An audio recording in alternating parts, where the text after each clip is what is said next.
Hello lovely people, welcome to my channel. Thank you for clicking on my video. In this tutorial we shall be looking at how to recover permanently deleted SMS messages. Yes, this time around we shall be looking at how you can easily recover all your deleted SMS messages. So I will need you to pay attention and follow me step by step. The method I'll be teaching you guys today is very simple. So you need not root to device, and also this works in every country. So it doesn't matter your location.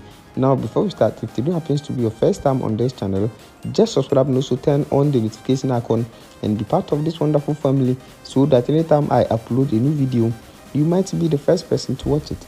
Now without wasting much time, let's get started.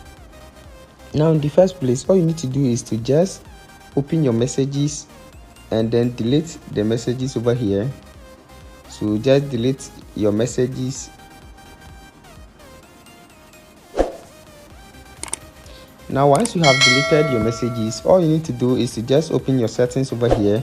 So go to settings, and once you open settings, scroll to your messages over here. Now once you click on messages, all you need to do is to scroll to where you can see keep messages. Click on that and you can see 30 days, 1 year, and also forever. Now set it to forever and now go back.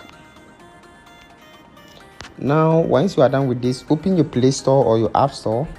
Now once you open your Play Store or your App Store, all you need to do is to just search for SMS backup.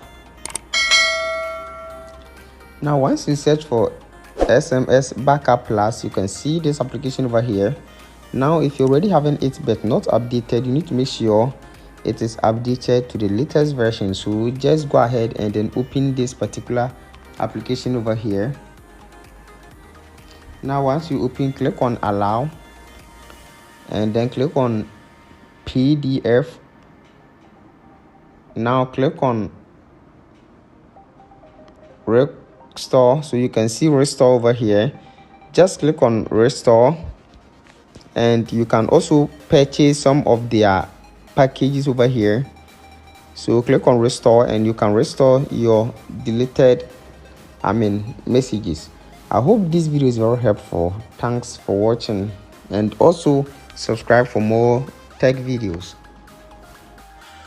Don't forget to subscribe and also turn on the notification button so that anytime I upload a new video